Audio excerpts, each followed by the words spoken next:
quench. Smoke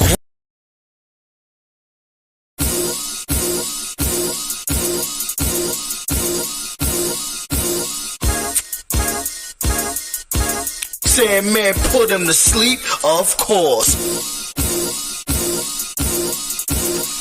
Yo, Sage, you a fucking beast for this one, man.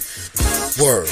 Sandman's here. Yo, tell all your peers. I send a bomb to your house from UPS. You be stressed, finish him, you be next. You can ask a motherfucker if the dude get fresh. Night boost academics, what I suggest. Feel the ground start to shake when I beat my chest. King Kong of this rap shit, that's no quest. Let's see who's next. Better have my checks. Always drinking hard liquor till my thirst is quenched. Smoke weed, drink yak, and have good sex. Holla at your boy or leave for text. Chicks used to leave red marks on my neck.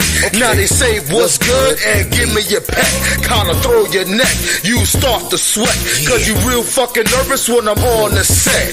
FTU come through with them big tools. What the fuck you gon' do? Turn your brains to fondue. Semtex wired, whack rappers fired. Monkey flip you through a hole of a spare tire. Military attire for the empire. Head butcher with the mask of an umpire. Semtex wired, whack rappers fired. Monkey flip you through a hole of a spare tire. Military attire for the empire. Head butcher with the mask of an umpire. You're a vampire, cause you fucking suck. Semtex blow up, reveal your guts.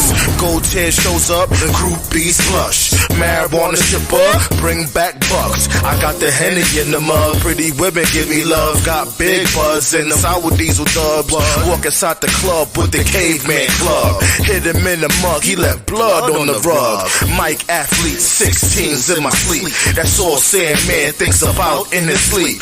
Tap dance on your chest with a pair of cleats. I've been a beast, use these bums as a feast. Yes, towels out their teeth, make boots out their feet.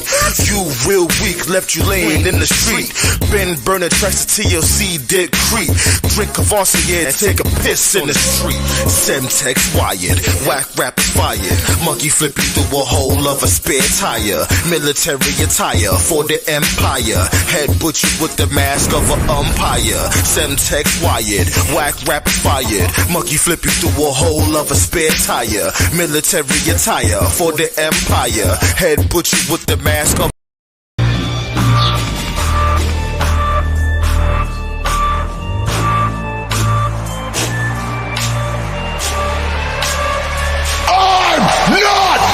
with you! I've been an affiliate, too lyrical, magnificent. My brain never been impotent. Annihilate competition quick, deadly with that penmanship. Right bars with ice picks, got a vice grip on a nice shit with nice lips. I like it. Stop my feet, then I break the ground, equivalent to an earthquake sound. Grab your collar, then shake it down. Leave you at the lost pound. Ground and pound your face mush. People with talent need a push. Nah, they gangsta aura was. Plus I thank them for the push. This beat makes me lose my mind. Grab your neck and rip spine. Break that hammer, Valentine. Gonna need some turpentine to heal up your bruising cuts. Right? Every day I'm losing fucks. Sorry about your damn luck. Drink that please, that's in my cup. I've been told you you're a waste. All you is a waste space. Get your hands up off my face before I have to catch a case. Drag your carcass on the floor so your flesh get ripped apart. Savage style you can't ignore. Already ate but feed me more. Fuck them, create my own trends. I don't have friends. I'm a monster among men. Fuck them, create my own trends. I don't have friends. I'm a monster among men. Fuck them, create my own trends. I don't have friends. I'm a monster among men. I bet you think you're gonna get away. Better hope and pray for a better day. You all my prey when it's time to fade. Just another fatality. So bring down, we'll keep the crown. I'm aggressive with my style. Fuck that bitch, then smack a child. Monsters don't have time for clowns. In the darkness like a shroud. Locked on target, then I pound. Snatch you up, did it make a sound? Got you stressed, you lost some pounds. I'm a super heavyweight. Put you on my daily plate. Collect your skulls, did my say. space. My brain is in outer space. I like space, but not the rapper. Spiteful with that shit, you bastard. Got you baptized like a pastor. Can create another disaster. Let me loose, I'll break the chain. Shoot one glass, don't feel the pain. All these motherfuckers sound the same. Caught my path, don't make a lane. Can't be tamed, won't never change. Mix my strength for Hulk Bane. Hang you from a window pane. Scary like the Mandalay. This to the back is known to peace. I will walk, nigga, fuck with peace. Make sure opposition is deceased. All they do is call police. Now his mama wanna cry. The tears flowing from my eyes. Probably gonna testify. Split your body like a pie. Fuck them, create my own trends. I don't have friends, I'm a monster among men. Fuck them, create my own trends. I don't have friends, I'm a monster among men. Fuck them, create my own trends. I don't have friends, I'm a monster among men. I bet you don't gonna get away. Better hope and pray for a better day. You all my prey papers elevate. Just another fatality. Fuck them, create my own trends. I don't have friends, I'm a monster among men. Fuck them, create my own trends. I don't have friends, I'm a monster among men. Fuck them, create my own trends. I don't have friends, I'm a monster among men. I bet you don't gonna get away. Better hope and pray for a better day. You all my prey, baby, elevate. Just another fatality.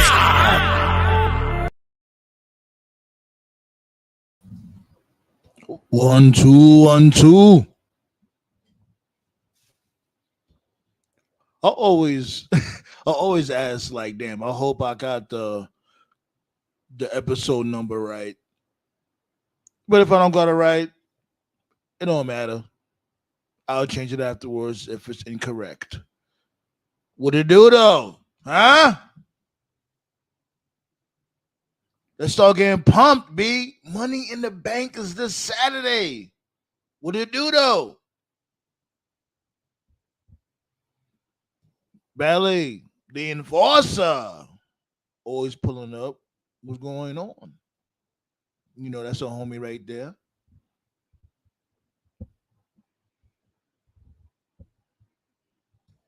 Appreciate y'all like always. You know what I'm saying? Black Saw, you know I seen you in the chat.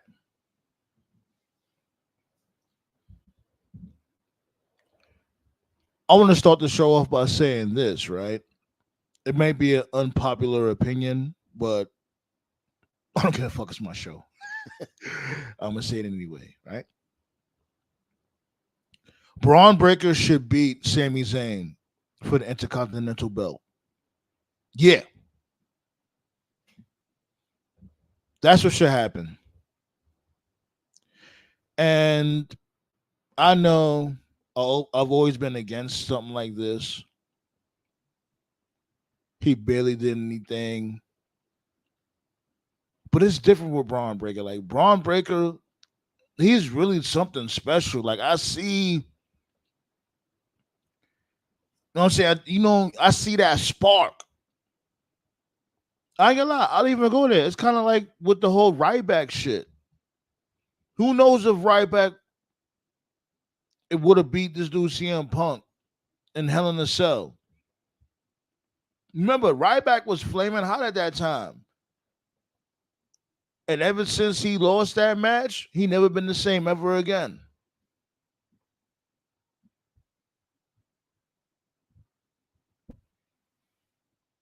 Yo, what do you do though?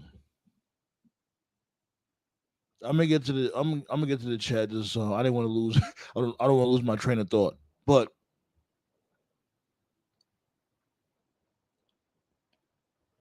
yeah, I've always been the main person to say, like, oh, when it comes to becoming the number one contender, or when it comes to you winning a championship, you got to put in that work.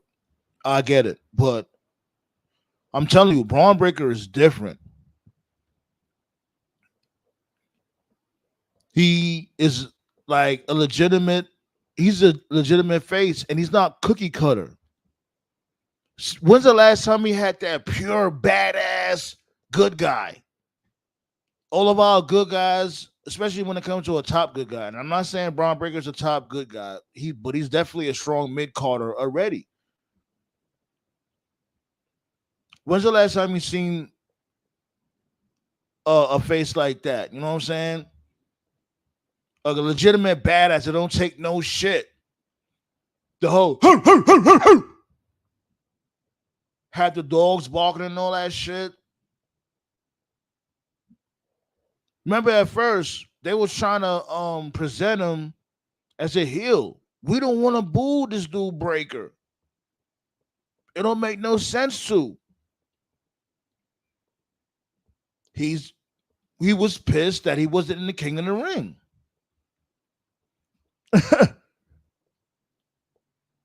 Legitimate excuse to be pissed.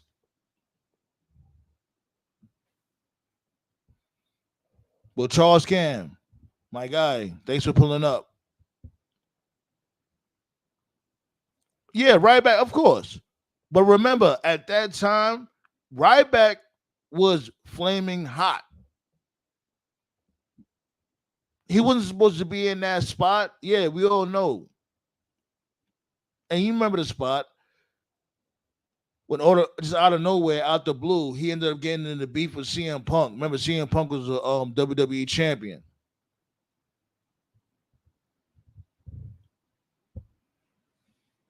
But let me read this comment this dude Charles Cam said. My bad, my dude. Let me read that comment. I was cooking real quick. I agree with Jay. No point in being called main event. Jay better win. Yeah. Hell yeah, he better fucking win.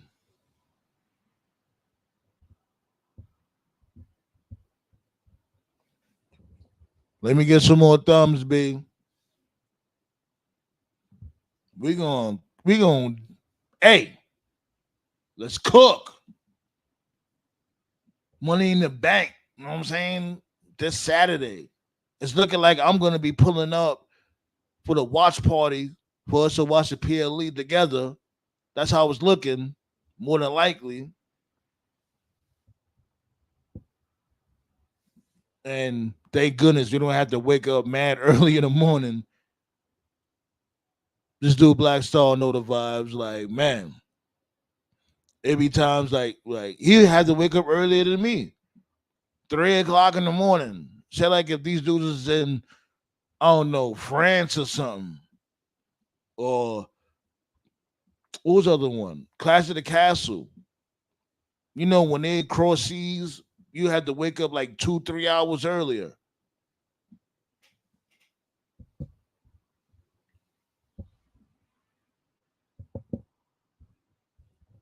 But I'm about to drop that link though.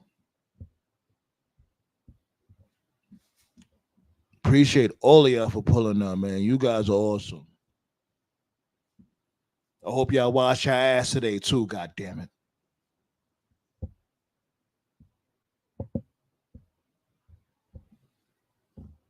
Yeah, Elimination Chamber. Thanks a lot, Ballet.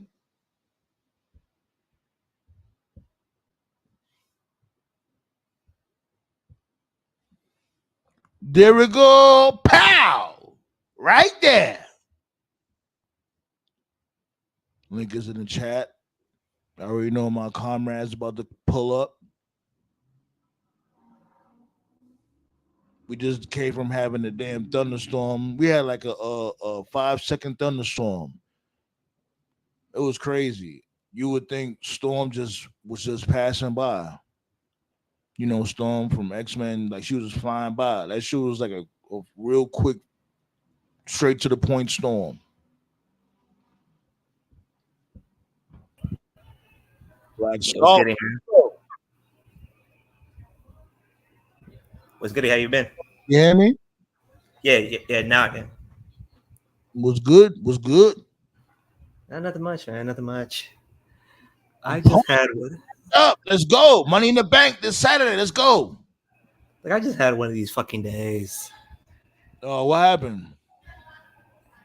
I wasn't mad before, but there's something that I need to bring up.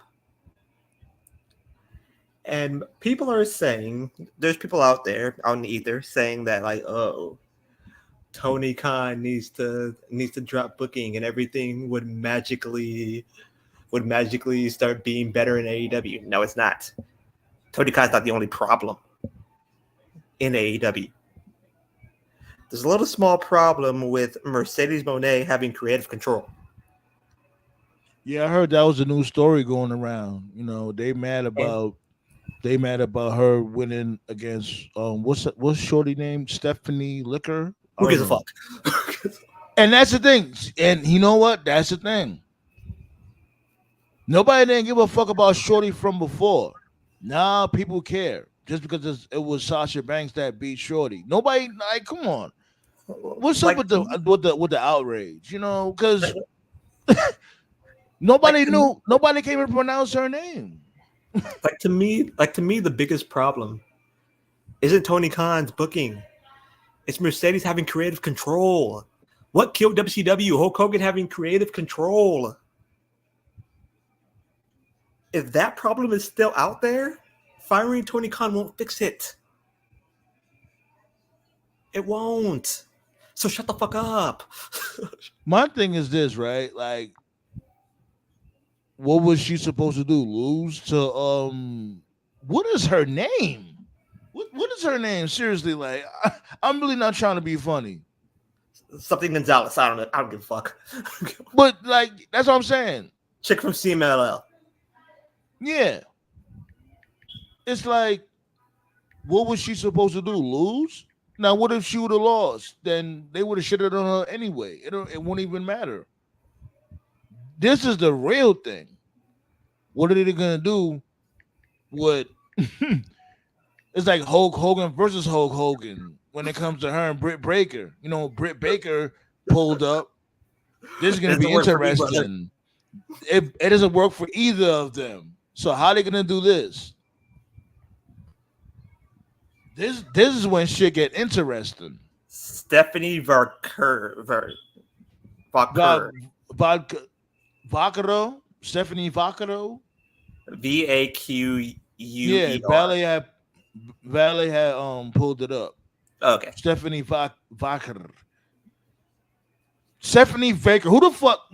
Look, nobody didn't give a fuck about her until now. And I'm just that it's just suggestive outrage. No, I just think when it comes to I got you. Give me 1 second.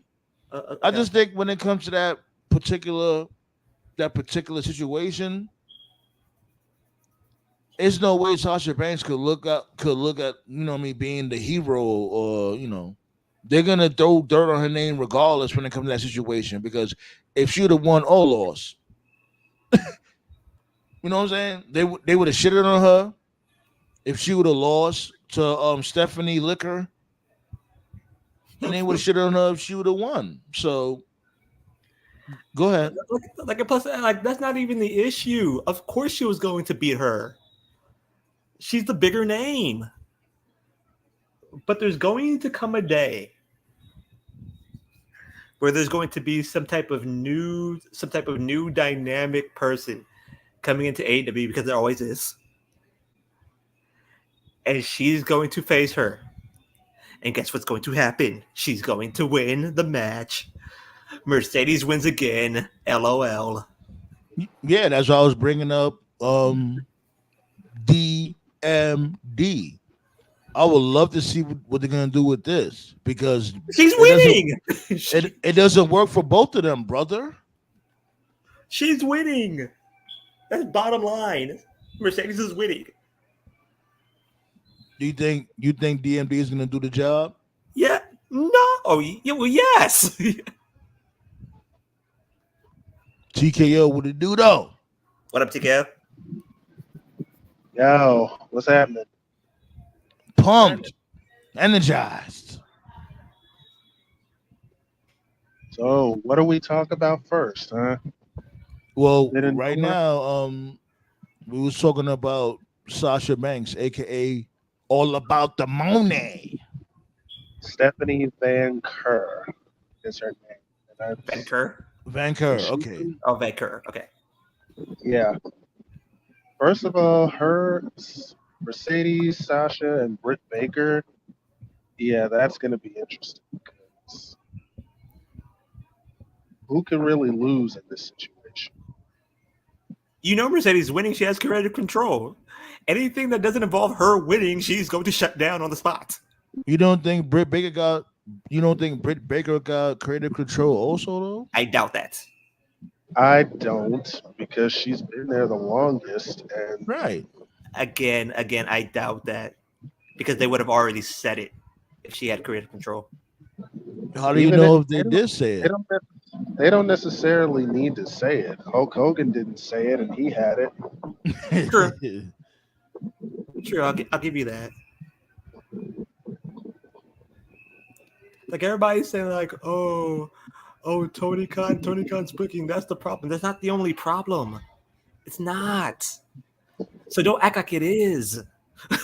But I do agree. Like I told you, like the time when you and this dude Toph had that debate, I was saying at that time, like AEW do need to acknowledge that there's a lot of problems going on. They need to stop just ignoring this shit. It's so apparent, but they just want their dream matches, which is cool. They don't even know what they're working with. Like, and I'm not gonna completely just say like they ignore it because they all building storylines. They're doing it more and more, but they just don't stick with it as much. I'll even go there and say, you know what? Round of applause for Jack Perry because he actually fought to be TNT champion. He fought for it. They just didn't give it to him. Like, you know what I'm saying? He was going around making motherfuckers bleed and putting the cross on his chest, and he worked for it. I can't be mad at that. The one person I'll give applause to is Will Ospreay. He was willing to take the L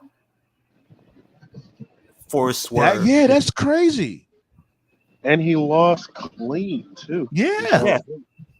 Ospreay. That's why I fucks with Ospreay, man. Like he admitted to it. He admitted to it. I was like, yes, unselfish. Ballet was saying, "What's up, TKO? What up, Ballet?" Like unselfishness in wrestling, it works. It does, and both of them look like champions. Yes. Right.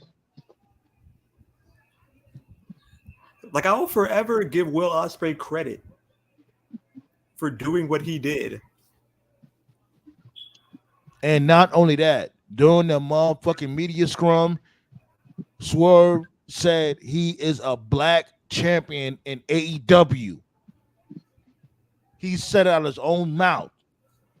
That means so much. You know what I'm saying? Because you already know most of the time, it's like they don't want to say it. It's like, it's the fucking truth. Like, what the fuck? I think he said that he does not want, or he didn't want Swerve to be a transitional champion because he knew the chatter that was going on. And so he said, like, okay, we all thought that he was gonna lose. We thought he was gonna lose on Sunday. We all thought Ospreay was gonna get the title because Wembley Stadium was a long way. Hey, props to AEW for making the right move on this one. But I ain't gonna lie. It's Ospreay's idea, so credit to Jim Will Jones. No, I ain't gonna lie. Jim Jones should have performed balling on his entrance. He should have did balling. Fuck it. Well, my question now is, who's Swerve's next challenger? Or do they just run it back between him and Ospreay? It's either going to be Ospreay or MJF. Oh, that's true. But who would Swerve's next challenger? No. That's a good question. Swerve, and also, I think they need to build up to the next challenger when it comes to Swerve. Let Swerve just chill out. You know what I'm saying?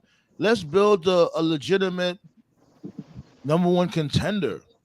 Well, then you know again, you run it back with Christian?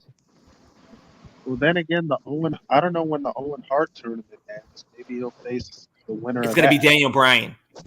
But then you say, hold on, wait. Let's slow down. You were saying Christian.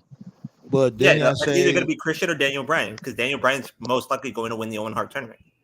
Well, it's definitely not going to be Christian because he's it's challenging. definitely not going to be Jeff Jarrett. Thank God. Well, I still want to know who that wild card is he's facing. It's either Hangman or Ricochet. Most likely it's Hangman. I'm telling you, a heel Hangman. Ballet said the same thing. Ballet was saying a whole Adam Page. Hey, yo, Hangman. Toph, you there? Yeah, can y'all hear me?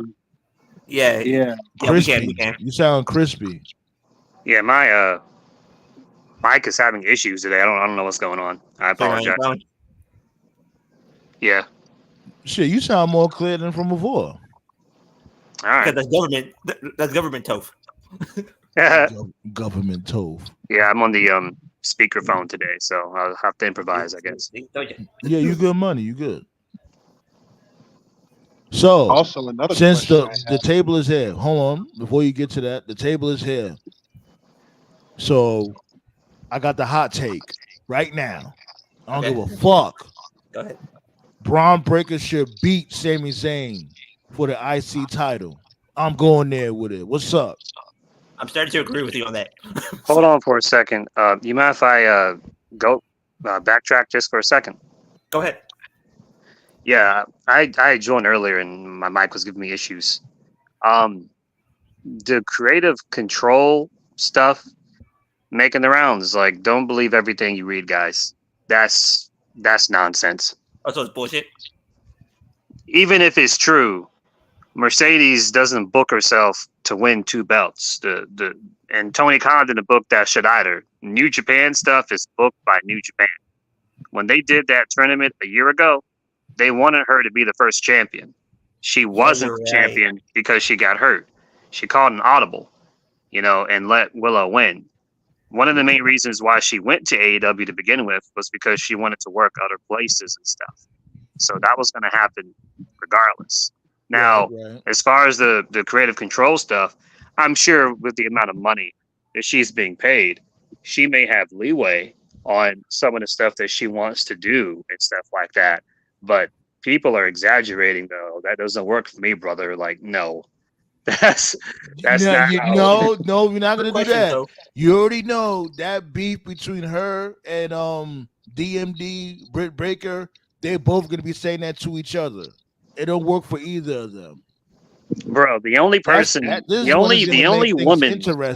only woman in modern day wrestling that has Hogan shit is Charlotte, and nobody ever goes after her, and we know why. So, didn't Becky go after her? No, I'm talking about the fans. Oh, okay.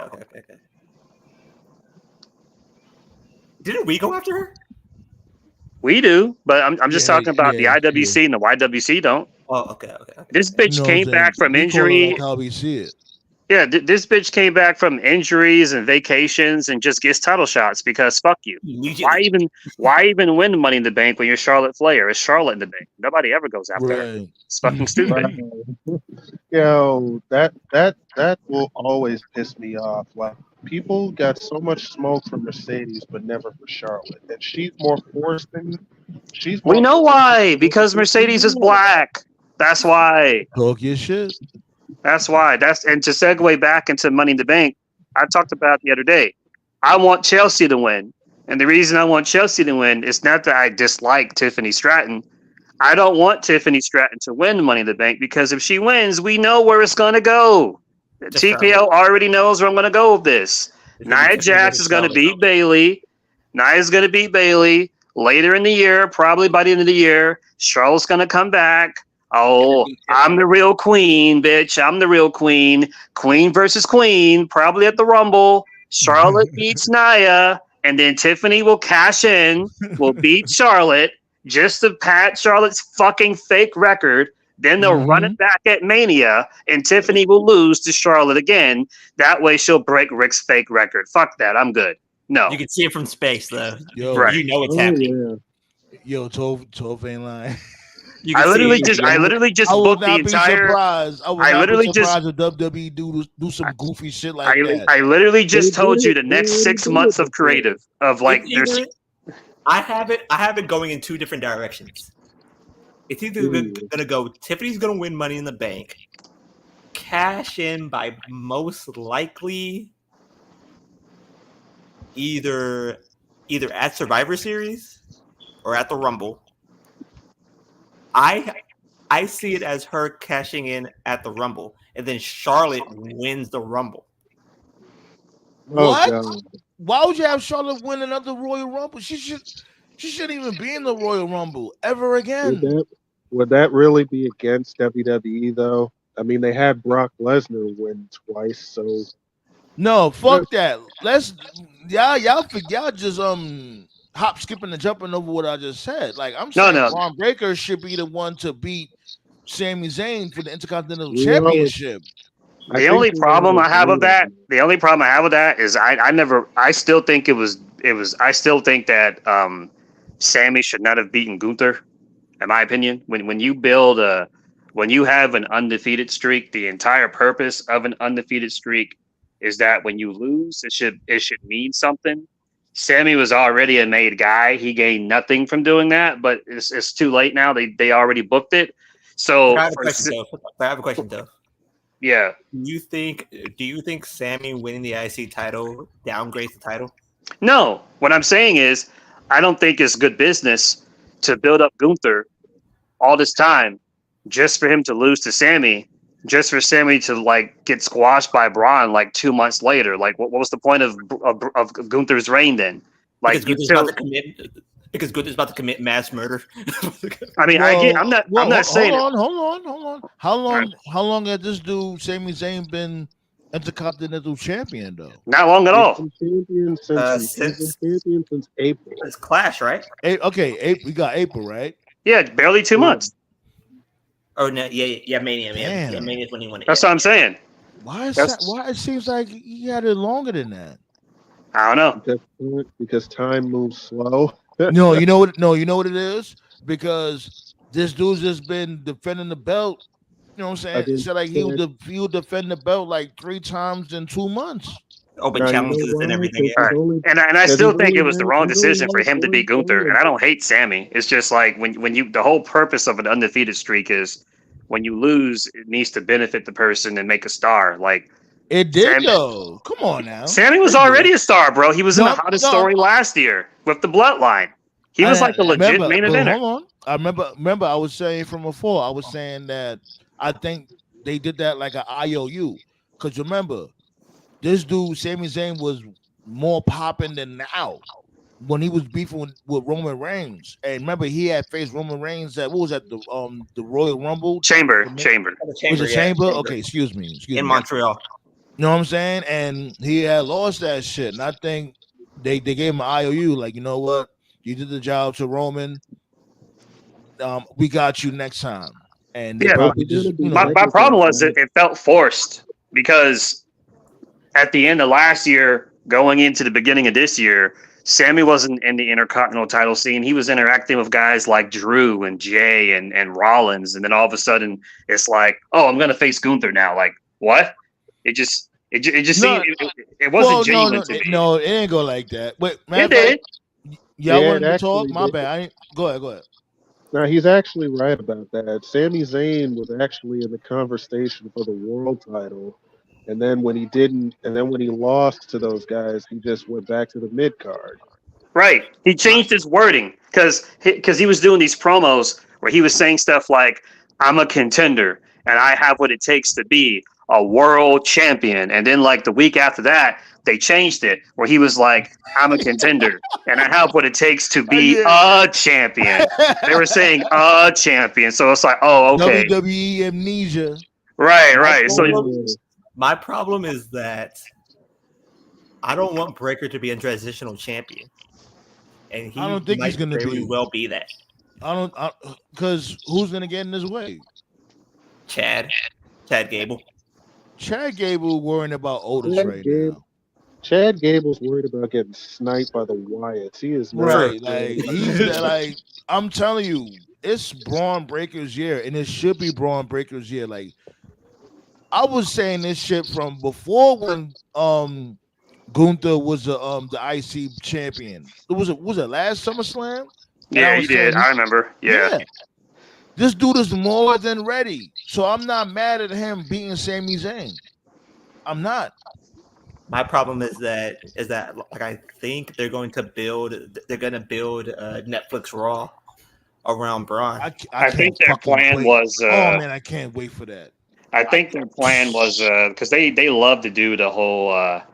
Everybody has their own analogy. Some use Brett Sean, some use Austin Rock or whatever. But I noticed what they did was they sent Braun to Raw, and they sent Mello to SmackDown. So probably their hopes are probably to eventually build the brands around them. So far, I'd say the Braun experiment is working. Mello, I'm not impressed. I'm sorry, bro. Because he's constantly losing. He don't even get an entrance anymore. Did he win? You come from commercial break and he's already in the ring. No, Did he win the Money in the Bank qualifier? And Randy Orton, so I'm just, I mean, yeah, that plays a part into it. I'm just talking like just as a performer. I don't see what the big deal is. I don't see him doing anything I haven't seen from any other black dude for the past like 20 years. That's why they're getting rid of Ricochet. That's gonna be the new Ricochet. He's younger than Ricochet. He's fresh. He's fresh fish. Like, I'm not trying to be a gatekeeper here. It's like, all right, you don't have the athleticism of Ricochet. I mean, he's athletic, but you're not as athletic as Ricochet. You don't have the swag or the charisma of, like, say, a Pope or a Swerve. Your catchphrase, I'm him, is cringe as fuck. Maybe Gen Z's like it. You know, speaking of Gen Z's, I've been hearing this other Damn, trend. Ballet. You don't like Ricochet either, Ballet? Damn. I've been hearing this other phrase called aura. What is this aura shit, man? It's cringe as fuck. What I think is that you could just see a champion. Like, all right, like Razor Ramon. When we first seen Razor Ramon, we knew he could be a heavyweight champion, not even intercontinental champion, which he became one of the best. The sad part was that he never became world champ. Yeah, but he had that aura. It's crazy how he never won the world title, but his partner Kevin Nash did. I'm telling you, Oh, my bad, Ballet. Ballet says she do like Ricochet. Okay. Oh, I thought that was basically you bored face. Oh, here's a cool story I saw earlier on Fightful today that the idea of Ospreay and Swerve was Ospreay's idea, and he volunteered to do the job. Yeah, so that's cool. That's cool. Oh, okay. I didn't know that. All right, sorry. Cool. Yeah, that's why I like Will Ospreay, because it was his idea to lose to Swerve. Good. Yeah, Swerve definitely needed that win more. So yeah. Plus, it's still early for Ospreay. He'll be all right. Yeah, I agree. Like him losing wasn't that bad of an idea. And At least it was early. And the match cooked, in my opinion. Yeah, I think it was a great match. To me, that's safe Forbidden Door, because I sang the song and I texted it to Sandman. That's like, welcome to the that's like, welcome to the show that never ends. That's what I say. That's what I say. For Ospreay is does he lose his international title to Garcia tomorrow? Hell no. To me, I think he defends that at All In, and that will be the main event, much like the IC title was the main event to SummerSlam in Wembley. They keep doing this off and on push with Garcia. I want to like him, but TK won't fully invest for some reason. It's the dancing that called that entire push off for me. I mean, personally, I would have had him in the TNT ladder match, but what do I know, right? Hell, I would have went all the way with Garcia and had him win the TNT title over Jack Perry and have a feud between them. Yeah, I was liking the thing he was doing with Christian on Collision a couple of months ago. I thought it was leading to him beating Christian, but they had Copeland do it instead. So, I mean, the feud was between. I mean, it didn't actually hurt. It was still a good move to do that, but yeah, I would have still had Garcia in that ladder match though. I think There the is ladder, two. I think the There is feud two. Oh, go ahead. Go between ahead, TJ. Garcia and Jack Perry would have been. No, I just thought the feud between Garcia and Jack Perry for the TNT title would have been good. Yeah, that would have worked. That would have worked. But there are two sets of fans that piss me off more than anything. One is Laker fans. two is wrestling fans. Oh god. Because Jesus, Laker fans are fucking insane. They're like, oh, how did Klay Thompson not take more money? There's comfortability and there's money. Like I said, you don't sell your soul just for $1. Like, what the fuck are you thinking?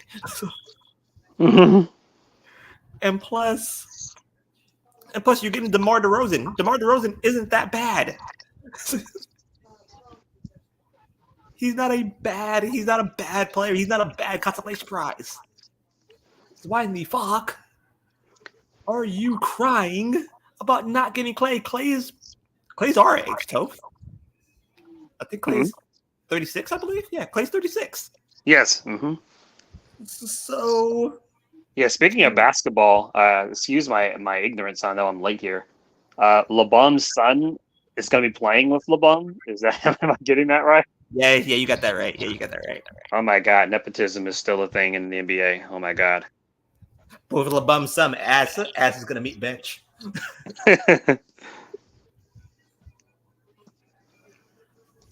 But I'm telling you, it's just the mind rot that's going on.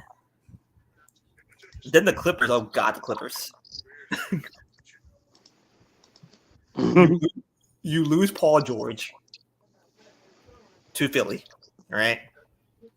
You sign James Harden. And one thing that I didn't notice about it was that Paul George becoming a Clipper, that's what drove Paul George to Philly.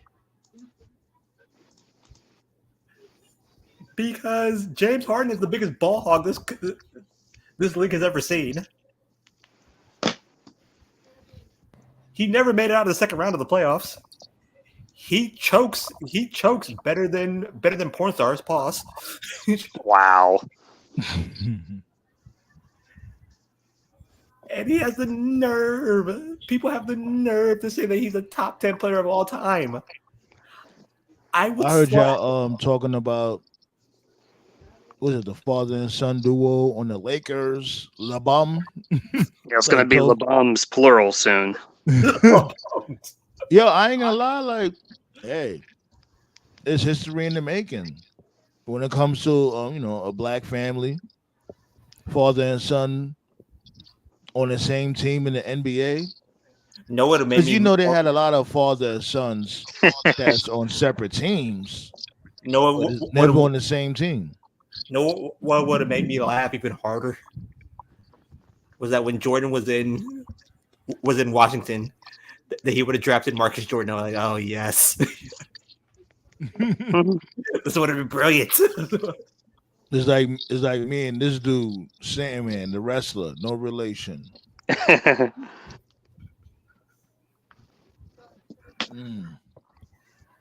But the learning tree. Speaking of that, so this dude had pulled up the AAA. Chris Jericho pulled up the AAA. I think I seen the video with this dude. Yeah, lame ass finisher. He got beef with Sin Cara now, like Mystical. AKA Mystical, which is crazy. It's crazy. What is the point of this? It's crazy how much he improved since he left WWE.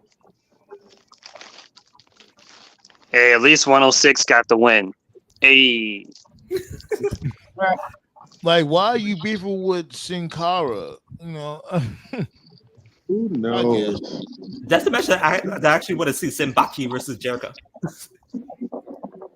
Well, he's about to fight. What's his name? With Suzuki? Yeah, Jericho about to fight Suzuki apparently. I don't know when that's gonna happen, but Suzuki. What?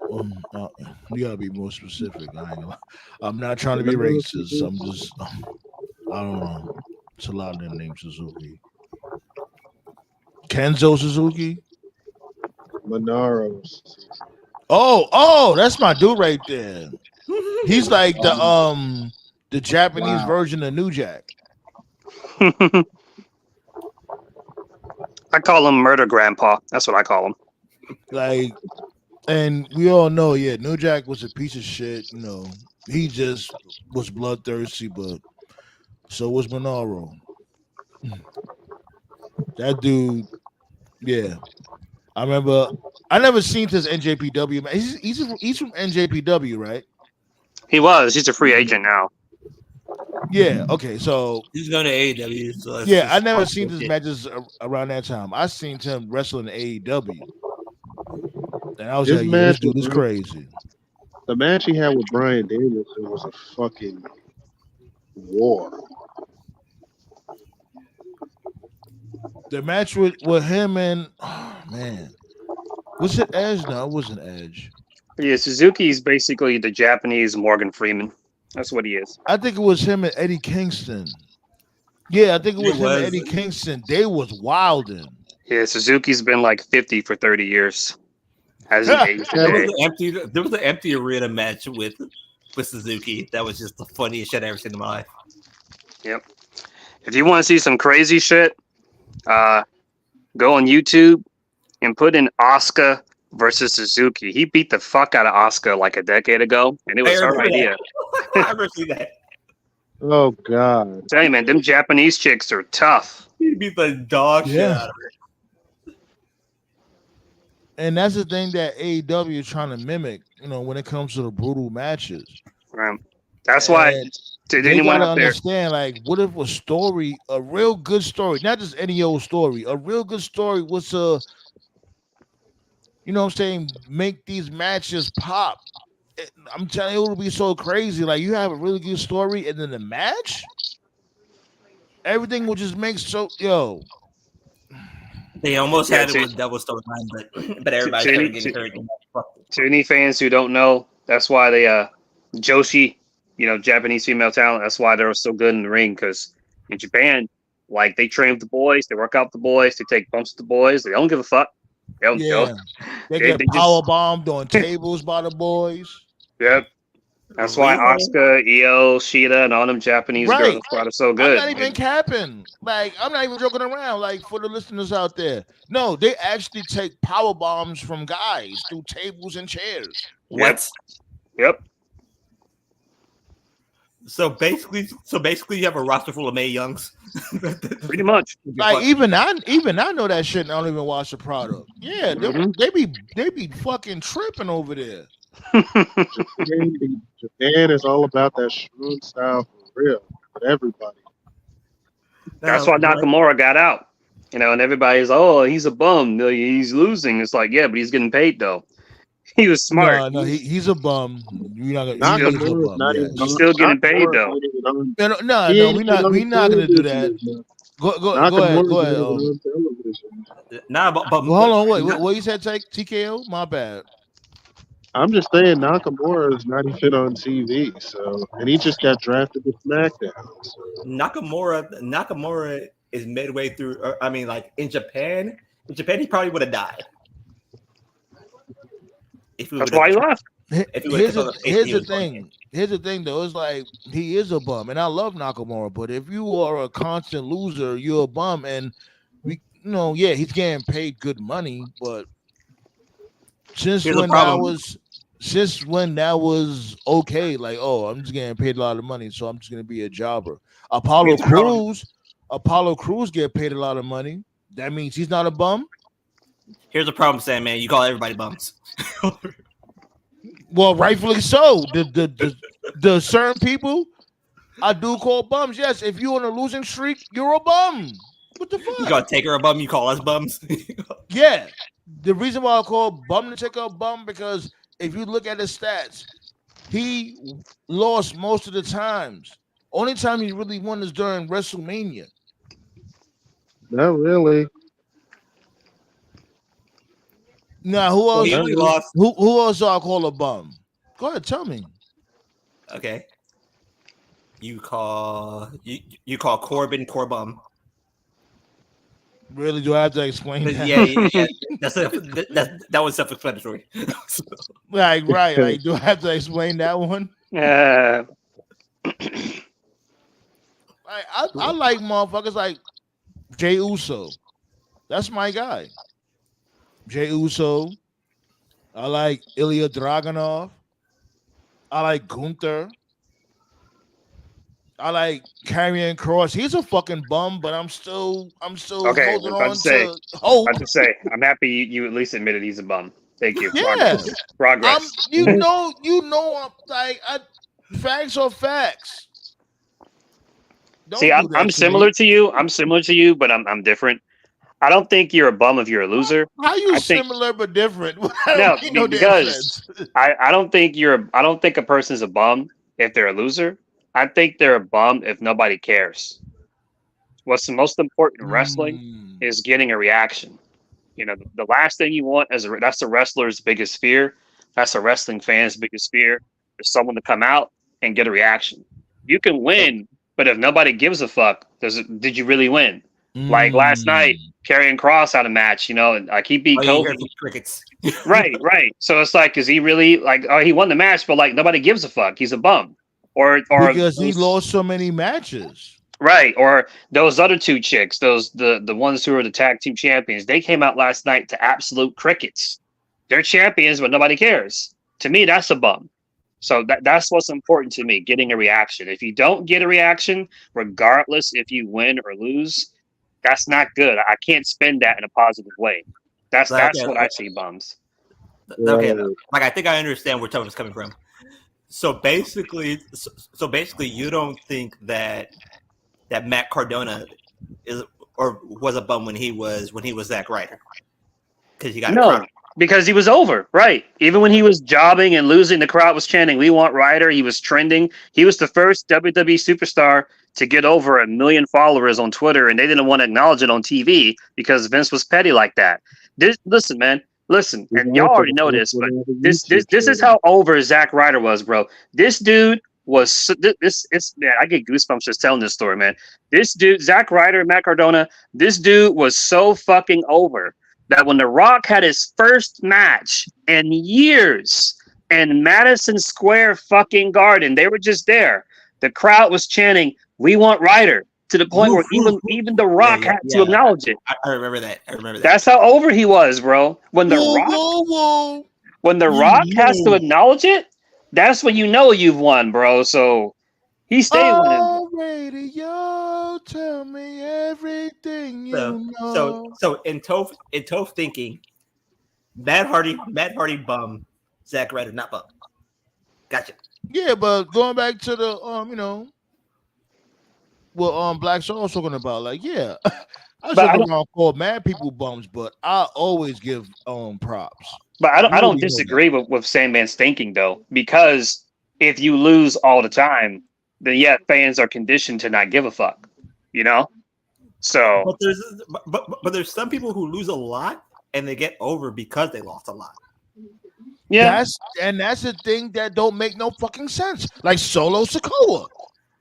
My dude, you're still on a fucking 50 losing streak. You lost 50 times. I was about to bring up. How were you the tribal chief of anything? I was about to bring up a more obscure one, but yeah. Like, yo, this shit don't make no sense. Tama Tonga should be the tribal chief. Right. You got WWE to blame for that, dude. Solo Sikoa had an identity when he was on NXT, but he spent too much time under Roman's thumb that nobody knew who he was. Yeah, and remember, you had said that from before. You make a great point. But after that, remember, he ended up developing a character as the enforcer of the bloodline, and they kept teasing him turning on Roman. They kept teasing. They never pulled the trigger. Yeah, but they never pulled the trigger. They never pulled the trigger, and then all the couple times he wrestled, he lost. So it's the problem with the whole silent badass thing. Like, you know, one of my favorite wrestlers ever is Sting, and And some years, even Sting was a bum. But at Sting's peak, when he was the Crow Sting, like how long did he go without talking? He went over a year without talking. It was like 13, like a good 13, year. 14. Sting, Right. But Sting is fucking Donald Trump. Is Donald Trump losing levels of stupid? And you know what? I'm gonna let you go after this, Toph. Right. Toph is Sting is a great example. Yeah, I always call Sting an idiot and a bum. But when it comes to him being like a top babyface, I give him that. I respect that about Sting. Like Sting, he is that hero. Even though he's an idiot, but he does save the day from time to time. Right. And again, I keep on saying it. He's Donald Trump levels of stupid. Right. I was just mentioning Sting because he was doing the whole mute thing, where he was a badass for like over a year, and like that was all cool and all, but like in professional wrestling, like being a mute, that's a niche thing. Like you can only do that for so long. Like at some point, you have to start talking. They just waited too long for Solo. Basically, is what I'm really trying to say. The funniest part about that entire thing was when he turned on Luger, and this thing said, "I was in Japan." I was like, "Wait a minute, you was in Japan this entire fucking time, and nobody in that entire storyline noticed that you was in Japan." Well, the thing about it is, if we're gonna be honest with Solo, he should have been built up like the same way they built up Batista. Right. That's what I was saying. Because Batista had his own little side thing going on. He wasn't just Triple H's. I mean, he was Triple H's muscle, but he wasn't under Triple H's muscle the entire time. He had that like the little mini feud with Austin. He had. The thing about it is, he established. Was Austin the sheriff back then? Yeah, he was the sheriff. Yeah, but Batista established his own identity while still dealing with Triple H. Right. Solo should have been. He should have gone after the U.S. title, or he could have had like a mid card like Lashley or Nye, or he should have had more stuff. Like what TKO said. TKO said the same thing. Like he just was all up underneath this dude, Roman Reigns' ball hairs. He didn't want to just venture out. Like he could have ventured out and did his own thing and still been, hailing the tribal chief. And the best part about Batista, you know what he could have did? He could have had that when he debuted. He could have had a feud with Drew McIntyre. That shit would have got him over. So basically, what you're saying is that Jay and Solo should have traded places. No, but basically what they did in the Bloodline, the only people that they actually gave a character arc to was Jay and Roman. They didn't get Jimmy. That's what I'm saying. That Jay and Solo should have traded places. No, this is the main thing, because this is what I've been talking about when it comes to planning. If y'all plan for this dude Solo Sikoa to beat John Cena, he should have been on a complete tear after that. It would have made so much more sense. But after he beat John Cena, they just had him just lose just constantly. Like it didn't make any sense. It's the same shit. Basically, in Cena too, I hold Cena a little responsible as well, even though like he's basically just like full-time Hollywood. Like at this point, when Cena comes to WWE, he needs to be like, listen, bro, I only have so many of these matches left. So if I'm gonna be coming out here and losing, y'all better make it fucking mean something. But Cena's too nice. Right. Cena's too nice, so valid point. Solo don't even tell motherfuckers in the Bloodline the time that he beat Cena, that he killed him. I'm the one that beat John Cena. I beat the greatest of all time, John Cena. Right. He don't even mention it. All he constantly do is threaten Paul Heyman. Right. Why you want to fight Paul Heyman so bad? So when it happened to Theory, like, okay, regardless of if you like Theory or not, like when it happened to him, you could just dismiss that like as a one-off. Vince was still there. Now he's not. Now Triple H is there, different creative, whatever. But then when it happened to Solo too, that's a pattern. That's 2 times Cena lost, and there was like no follow-up at all. Yeah. So the Cena curse is greater than the Madden curse. So if I'm Cena, if Triple H or whoever calls me, I'm like, listen, bro, I'm only coming if you actually have plans for the person that I'm going to fucking lose to. Otherwise, what are we doing here? Because seriously, they squandered it. The Cena Right. curse, the Cena curse has turned into WWE's version of the Madden curse. this dude probably has like less than 5 matches left. Like seriously, that's how far deep into Hollywood he is now. This guy probably like as far as like marquee matches are concerned, like big, like WrestleMania, SummerSlam. This guy is at the end of his career, so you need to fucking make these matches count. It don't matter now though. So basically, you know why it don't matter he has now? 3 matches left. You then, know right? why? Hold on. You know why it don't matter now? Because okay, he did the job to Austin Theory. That didn't work. He did the job to just now. We talking about this dude. It didn't work.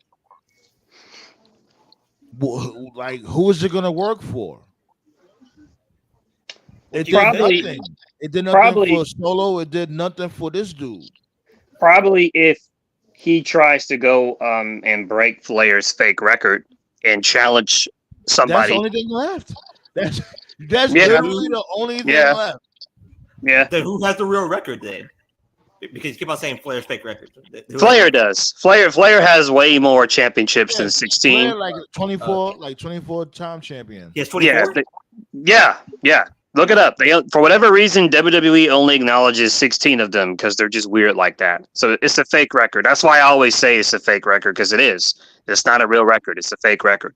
So basically, they're only counting WCW and WWE. They're counting NWA/WCW/WWE, but they're not counting like other promotions and stuff like that. But if you put them all together, another guy who has a lot of world championships that people don't know because a lot of people just don't pay attention outside the WWE bubble, Jerry Lawler. Jerry Lawler's won a lot of world titles, but none of them were like in big, like mainstream companies. So as far as Well, you know what we do here? of every single one of We those? also do homework here. So I'm gonna pull it up on the highly expensive Countertron real quick. The $18.5 billion. Yo, I'm telling you, damn. I'm gonna pull it up right now. This is officially how much title reigns this dude Ric Flair had. I'm so happy I don't have to go through customs this week. The WWE proudly hails Ric Flair as a 16-time world champion, the most decorated champion in mainstream wrestling. This statement understates his claim to an unofficial 26 world title reigns between 81 and the year 2000. Yep. There you go. Real quick. I don't get why networks like Fox, and we'll get back to the whole wrestling talk. I just needed to divulge, right? That's the right word, divulge. Or Yeah. Yeah. Like I had to like. Oh, indulge. I think it's divulge or indulge. One of them. Like I have to divulge a little bit here. I don't get why networks like Fox is doing, the Copa America tournament. When United States soccer sucks so much ass right now, might as well just put it on the fucking Latin networks. I mean, who gives a fuck? Oh, I thought you were about to talk about Fox blacking out SmackDown. Oh yeah. Yeah. That's problem number 2. Yeah. But here go right here. Here go the article right here. 26. Jeez. So Yeah. World title. They probably Yeah. thought 16 was a more. They probably think 16 is just they More thought it obtainable. was probably a more realistic, obtainable record to break. So they just chose that number, probably. So they took 10 away. So what's the Yeah. thing that they took away? Look at So the they took away this one? championships. These ones? Let me see if I could. And Let me see if I could try to enlarge it, please. pause. That's what I'm. That's what I'm Yeah. trying to do. Pause. Okay, that's Like, I much don't better. You get why I say outrageous shit without saying pause. You good, my guy? You good? I'm fucking with you. Okay, wait, hold on. Let me see if I could. Okay, so these are the 16 that they count, right? Right. Okay, the NWA, WWE, and WCW. So these ones are the ones that they don't. Or, These are the older belts he ever won. okay. Right. And then there is the other one too is when he left WCW and went to the WWF, he brought the big gold belt with him. You remember the whole distortion? yeah, the Real ring- World Yeah, Champ. hell yeah. Right. So then WCW introduced their new world title, but then when Flair left, he went back to WCW because he legitimately brought the real big gold belt with him. So when he went to WCW, he brought it back, and so then the big gold belt was then declared the World International Championship or something like that. And then the So unification title happened. yeah, right. And so technically there are like two world champions, and so that actually counts as a title reign too. But WWE doesn't count that. And then they did do a unification, and Flair did win that. WWE does count that. They count the unification. I forgot. I think he fought Sting in a unification match at some point, I in won't like be 94. surprised. Yeah, 94 or something like that. With a So- tear in my eye. Right. Greatest pro ever. So as you can see on the belts, he won the Oh, NWA championship 4 times. He won the WWF. Lisa's daughter's got something in common with Flair. They don't count her NXT reign as a. Which is weird. That's another reason why I don't give a fuck about NXT. Because if you don't count it to his lineage, what's the point? Like Right. now they do. Even if they count, they don't. That's what's crazy. They don't?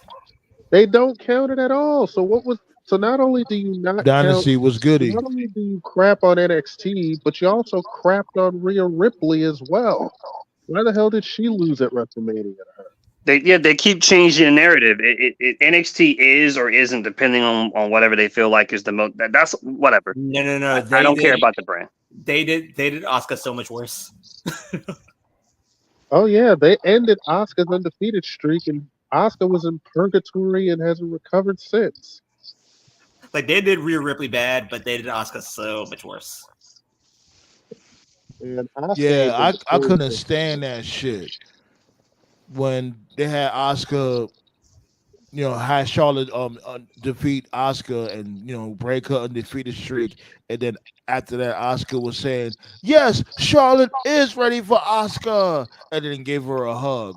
Like That's what? why I roll my eyes when people come at Mercedes. It's like, bro, like compared to Charlotte, Mercedes is a fucking saint. Like, what are these people talking about, bro? Charlotte's done way worse shit. Just Well, I remember it's she had a yet to be match. seen. I'm telling you, it's yet to be seen. We're gonna see when she beats with Britt Baker. We're gonna see. I remember when Charlotte had a match with Rhea Ripley, and do y'all remember this shit? I remember someone went off. It wasn't you, Sam, man, but I remember like somebody went off on this. She had a match with Rhea Ripley, and she was like, and those fucking shadow punches she did. No. She had a match with Rhea Ripley. This was years ago. This is before the Judgment Day was even a thing. It was her first Isn't that like Scott? she used the ring steps outside as a weapon, and for whatever reason she wasn't DQ'd. Wasn't that Scott who did that? It may have been. It may have been. It probably would have been because I remember debating about that too. Because Scott in his I hate women phases. You know what's crazy? Because I remember that match. Charlotte used the steps, but then when Rhea used a piece of the announce table, she got DQ'd. That's what I'm talking about. Just stupid shit like that. Just so much white privilege bullshit Charlotte gets, and like no one ever says anything. It's just like wow. Oh God! When I saw that match, I was like, "What is this shit, man?" Like I remember when NXT was a game show. And like I was sitting there and I was all like, there is no way WWE will ever recover from this. Oh yeah, the game show era. Those were the days. Oh, Lord. But they recovered from it. They turned it into a pretty damn good brand. Developmental brand, but brand nonetheless. Yeah. That's when they actually cared about the future. I actually just rewatched a video of when Sheamus first debuted. I'm like, wow. Because I remember this was after Super Cena. And Super Cena extremely fucked over the Nexus. Yep. Oh God, what they did to the Nexus was just a crime. Then like I was sitting there and like I was thinking, like I was doing just a little bit of thinking here. Which one was worse, Cena screwing over the Nexus, or Bischoff what he did to the Four Horsemen? Because they're both really bad. Just trying to figure out what's worse. Yeah, they're both pretty bad. Yeah.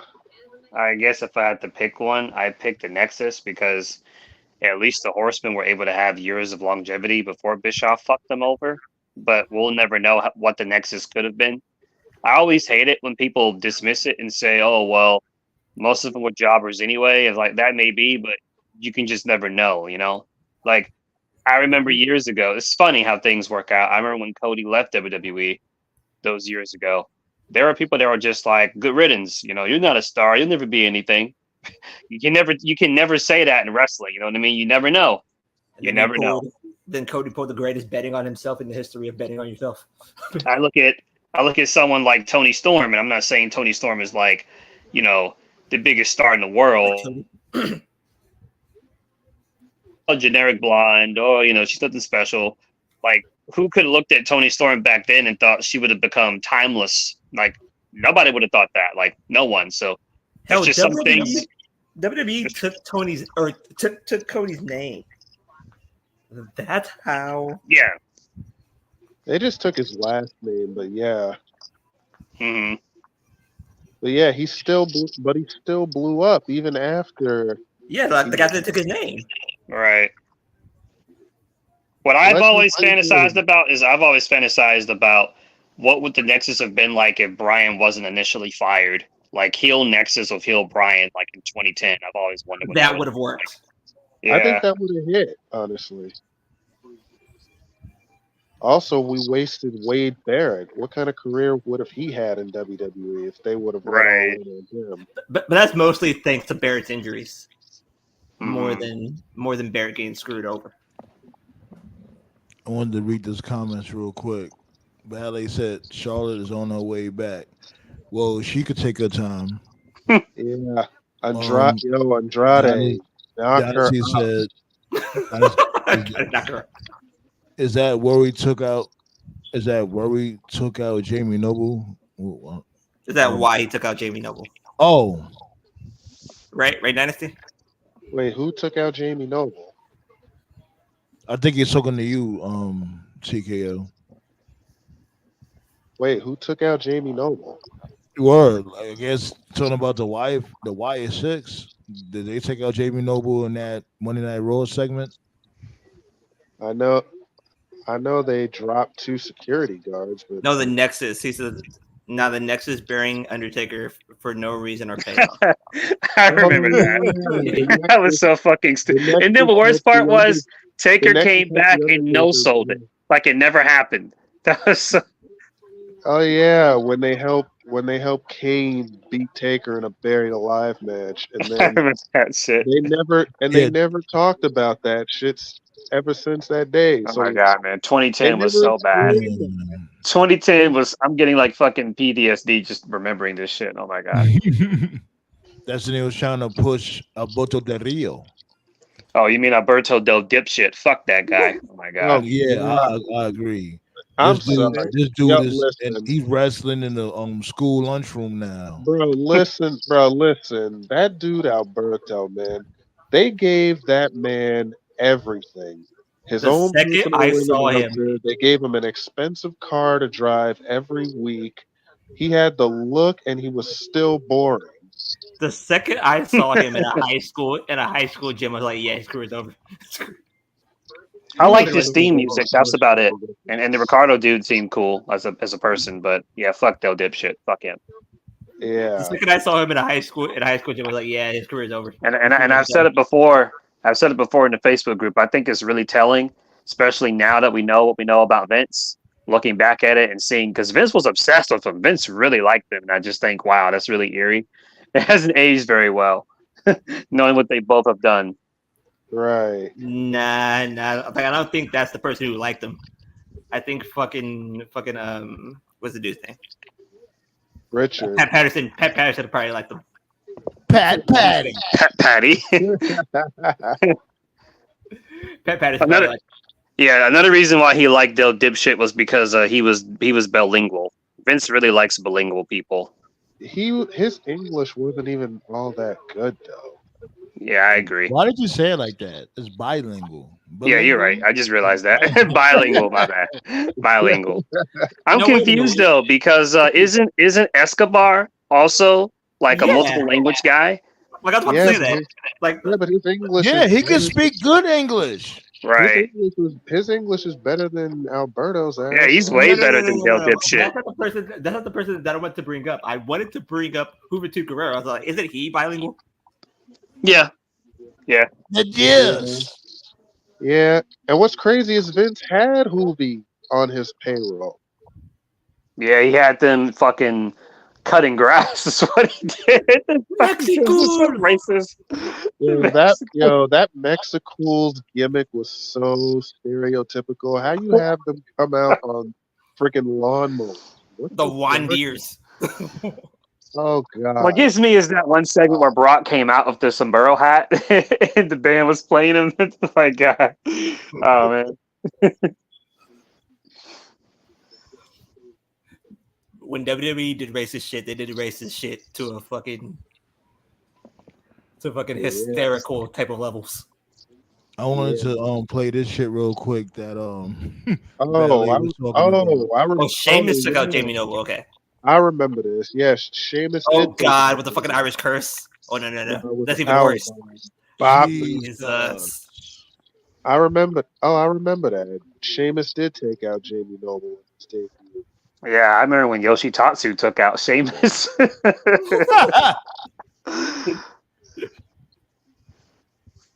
I will say this though, they took a huge gamble on Sheamus when he came in. So Donnie asks trivia just for fun. See who comes closest. How many times was Nails in jail? Or how many days was Nails in jail? Yeah, excuse me. Shit. Like a week? As far as exactly. Because remember, they just started building that story like a week or two in advance when it comes to them facing off at SummerSlam. Nails wasn't in jail for remember Nails just was in jail for a long time. The vignettes was awesome though. Remember they had the vignettes with him being in the jail cell, but you couldn't see his face. Who's the boss man? That shit was hot. But this dude was in jail for like a half hour.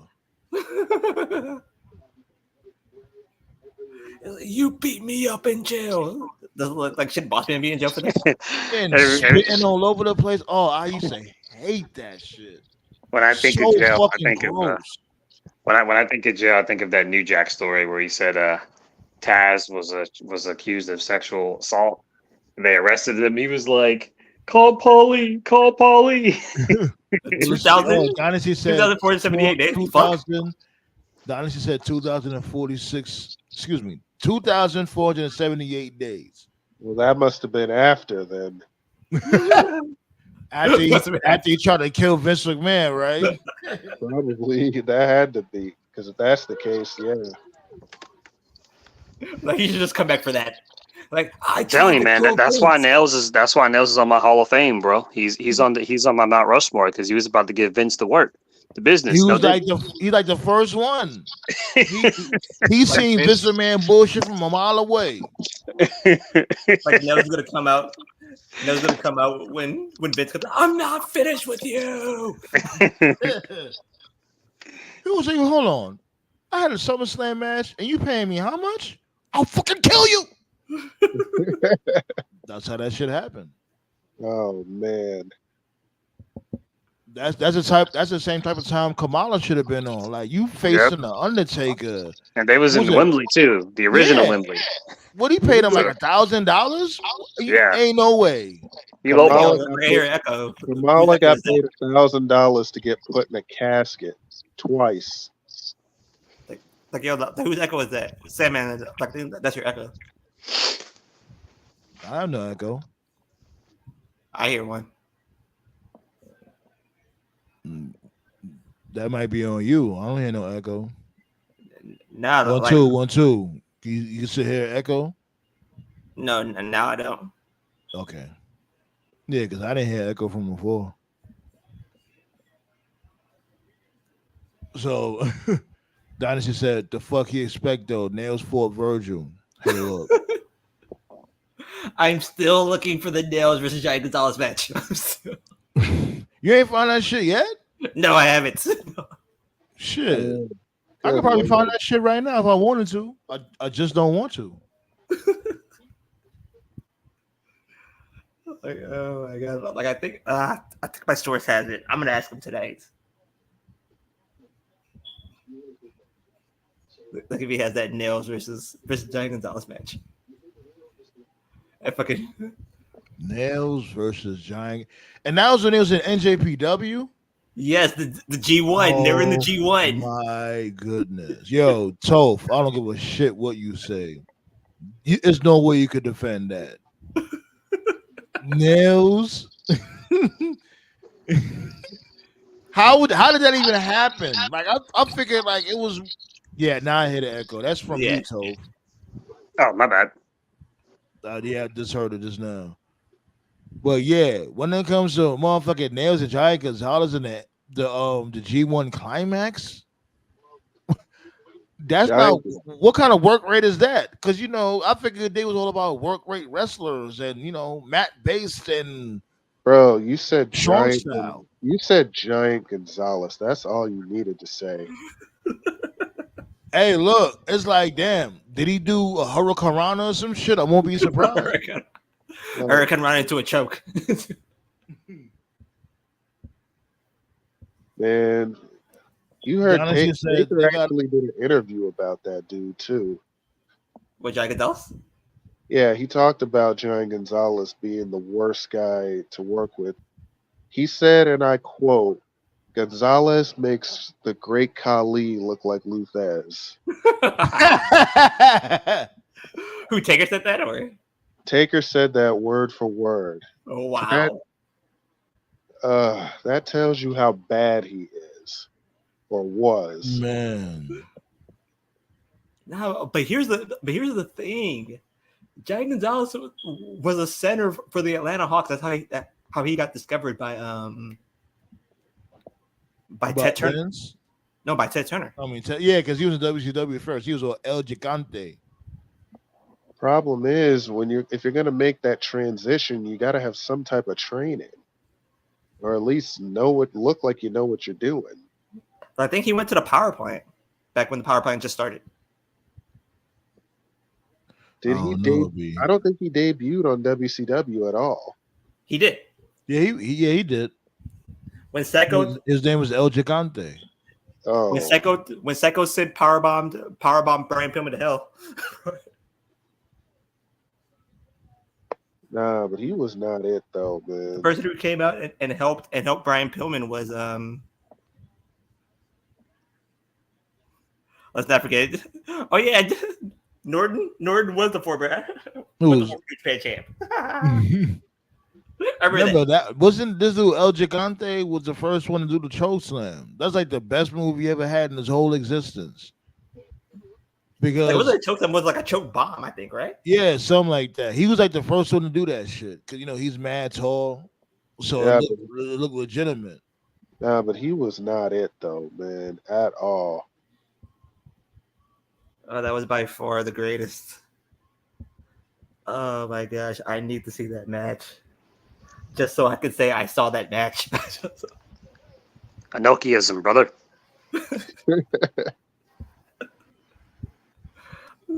Because you gotta think about it, right?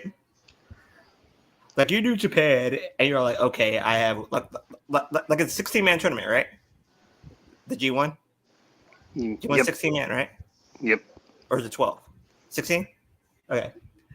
So like I have 14 wrestlers. Who should be my 15th and 16th? Nails and Giant Gonzalez. Good. Good.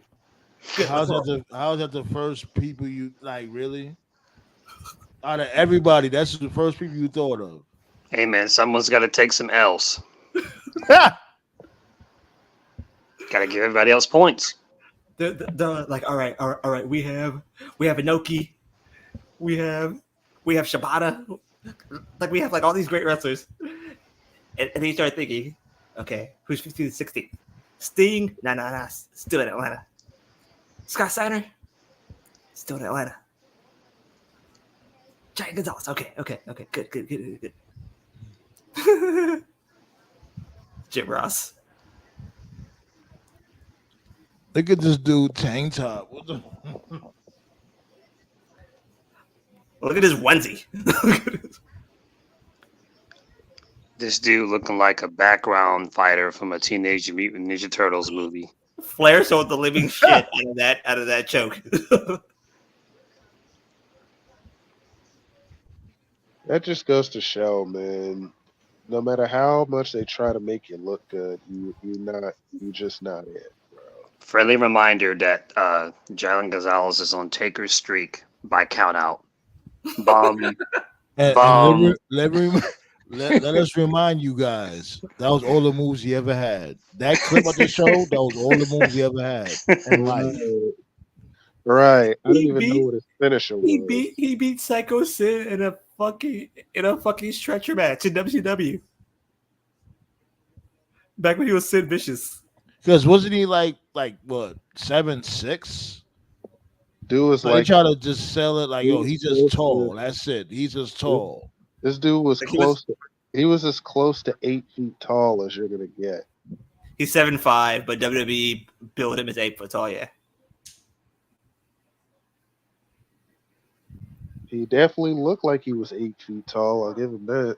And I'll be all for the larger than life characters. I'm not saying you have to wrestle like Daniel Bryan, but just at least know what you're doing in the ring. You know, yeah, you may look a little doofy because you mad tall and shit. Big Show made it work, even though I shit on him, but he made it work. Well, You know, even Great Khali made it work to a certain extent. Yeah, he did No, to a Khali certain sucked. extent. Yeah, he Great sucked, but Khali- as I said, a certain extent. The Okay. 2 words. Yeah. But this dude didn't make it work at all. Kali also had good music. Which one? The Punjabi Nightmare or the Punjabi Playboy? They're both pretty good, but I like the Playboy one. uh-oh. And Moose is like gonna an face Oba. Omos. This motherfucker Omos, B. I got breaking news. Moose is got? going to face Opafemi. Moose. Moose pulled up. Moose is fighting Obafemi when? Moose pulled up. Chill. You serious? Moose Like pulled up? according to Moose himself, he said, "Okay, Oba, my Nigerian brother, get your boss Shawn Michaels, the chief, to call my boss, and I'll gladly take down NXT's juggernaut." It's almost as if like someone that's listens not- to our. But that's Wait, not. hold on. That's not. That's Hold on, confirmed. hold It's on, not wait, confirmed. Wait. Because I remember us talking about Moose and Oba one time on this episode, on this It's show. like someone Of listens to course, our yes, show yes. almost. Oh, only almost, just a tad bit. Oh my god! They're man. finally in agreement to face each other. If this match had, you know what, NXT's got a pay-per-view coming up, so I They could listen definitely to us see just a Moose tad, doing it. just a little bit. It has to be at Worlds Collide because we haven't had one of those in a long time. They have to make a Worlds Collide to make that match the main event of Worlds Collide. Well, my question is, does Obafemi stay the North American champ? Yeah, that's a problem. Well, you don't make it title for title. You just put Nah, those two- because he's. No, I'll go there with it. I'll go there with it. I will have. You want to make it title for title? I will have Moose take the North American Championship off of this dude. I'll do that. Yeah, I'll do that. Let's get crazy with it. Cause y'all didn't do that with what's her name? With Roxy, Roxy and Jordan Grace. You didn't do it. You didn't do it with them. Why not do it with Moose? You know what I'm saying? Why not have him be a double champion? One belt from TNA, the other belt from NXT. The North American Championship. Moose versus Obafemi. Now that would hit. Moose. Moose finally makes that crossover to a bigger stage. You want to have the system look dominant? Because isn't the name of his stable, the system? Yeah. Hey, do that's it. one down, bro. We got 5-2 in WWE. Now we just got to get Moose. Man, if Moose makes this crossover, bruh. There's gonna be some contract tampering. That's all I gotta say. Well, Makes Jordan, sense. Saw especially makes sense. they Saw already gonna especially. sign. They already planning to sign Jordan Grace once her deal on TNA is up. So Yeah, that's pretty much. that's pretty much a done deal. A solid agreement. And you know, Jacob Fatu is gonna cook. My other thing is that would this dude Moose be able to appear on TNA television with the North American Championship on his shoulder? Yeah, they would. They would do that. They would. They about to have Charlie Dempsey show up on TNA. So yeah, and I just want to say because is that William Regal's son? Yes. Yeah, it's Regal's kid. Yeah. And I just want to say because I said this in the Facebook chat, the same people who were complaining about Omega beating people in TNA didn't say shit when Jordan Grace lost the little ass Roxy, whatever the fuck her name is.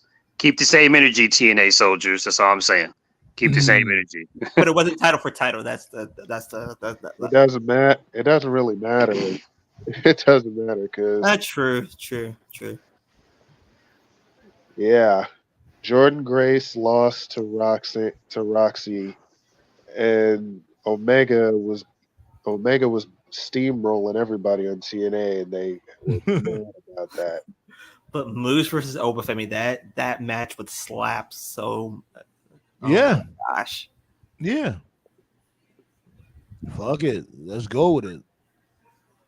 Because Obafemi is just dominating the mid card in NXT. So it would be nice to have somebody from another brand, I might add, it's just as dominant or even more dominant than Obafemi, answer that challenge. But it's not concrete because we ain't see it on TV yet. Yeah, like nothing yet. But I think that if they do a Worlds Collide SummerSlam weekend, that has to be one of the matches. Has to be. Yeah, like when it comes to these Worlds Collides and these Forbidden Doors, it's I'm telling you, it's that time, man. Yeah, I gotta figure out ways. Maybe they are figuring out ways right now as we speak to do these cross brandings when it comes to these different promotions. It's about that time. Here's the question: do you add AAA to the event? No. Okay. Just asking. I think it should just be just two brands, two promotions. When it comes TNA to and NXT. Okay. Yeah, okay, just two. Let's not get things too convoluted. Do you add the Hardys? Hell no. The Hardys? Good Lord. No, I'm playing around. Matt Hardy, I'm cool with Matt Hardy. Like, Matt Hardy, he still got that whole broken Matt universe or the broken universe thing going on. Yes. Yeah, he's good with that. Jeff, he's just unreliable. It's like, what can you do with him? I mean, I may joke on him a lot, and rightfully so. But it's like, if you was to put this dude Jeff Hardy in a main storyline, can you trust him to come to work? Matt Hardy was on prescription grade methamphetamines the night that he faced. That he faced Sting, high out of his fucking ass. Pause. Right. And they know about that shit, but they still let him go out there anyway. With his lame ass entrance song. Another me is what you'll never be. Nah, I liked his music. His music was cool. Yeah, it was great. I liked his music. Yeah. I don't like it. It's cool. You don't have to like it. I loved it. That shit was hot. Another man will you never be. That was one of the. Listen, man, I hated it when I didn't like it when Hogan and Bischoff were in TNA at all. But one of the few good ideas they had was turning Hardy heel. I like the fact that he turned heel. I like that part. I love the entire presentation, the Antichrist of pro wrestling, the suit, the music, calling the twist of fate, the twist of hate. And people thought that the custom title was stupid. I thought it fit the character. Yes, that was especially stupid. Nah, that shit was hot because that was Jeff Hardy's face on the belt. Yeah, it was cool. I liked everything about it, but Jeff fucked it up. And that's the pattern with Jeff. That's probably the reason why I didn't like it, because Jeff fucked it up. The thing about it is, it was just hard for me to buy Jeff as a heel because it was too much like a copycat to me. When Jeff Hardy did the monologue promos, that shit was kind of funny. Yeah, the one Marky D makes fun of. Yeah. But there was this wrestler doing a squat time. That was after all that shit. Like, I'm talking about the inception when they had that triple threat match. That wasn't the inception. The monologue promo was either. It wasn't the inception. That was way afterwards. No, it wasn't. I'm talking about the very, very beginning. When he faced Matt Morgan, that was the start of the monologue promo. That was at the beginning. No, I'm talking about when it comes to this dude Jeff Hardy turning heel. Oh, okay. I thought it was stupid how they led up to it, saying when they get here. That was kind of stupid, but I loved it. The whole it was funny because it was funny because Sting was they're coming, Pause. They're coming. It was funny because Sting was being an asshole for like 6 to 7 months, and then when Hogan and Bischoff turned, when Hogan and Bischoff turned, we were like, I should have listened to Sting. We should have. They were like, we should listen to Sting. We should listen to Sting. I was like, what, to his fucking riddle type of promo? I'm like, bro, this guy worked with Hogan and Bischoff. He knows they're right. The greatest. And like, shouts go to Dixie Carter. Like, Dixie Carter said, like, yo, why you just didn't tell me what type of time they was on? You speaking in riddles. No, before Jeff fucked up, the only part about, because again, like, I like the execution, everything he did.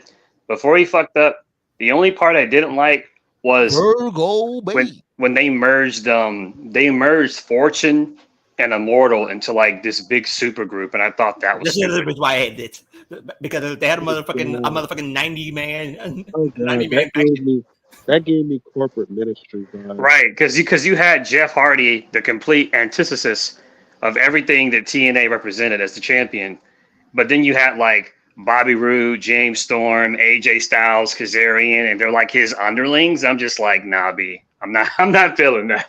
Now you got TNA OGs following the lead of Jeff Hardy. What? No. Whoa. Nah, it made sense because he was a top star and he didn't give a fuck. Like, you know what I'm saying? Think of it like this. There's other leaders that is like, they won't take most risks when it comes to being a heel leader of a. Why would you? But the problem was you merged two factions into one. First, you copycat Hogan's heel turn with Jeff Hardy. Now you copycat the corporate ministry by merging these two factions together. No, the greatest member of every single TNA faction was fucking Scott Steiner. Because you knew funny shit was coming. Also, your group lost credibility by having Jeff Jarrett's ass in it. Yeah, that's what made it worse. Scott Steiner should have been the leader. Nah, I feel you on that, though. I ain't gonna lie.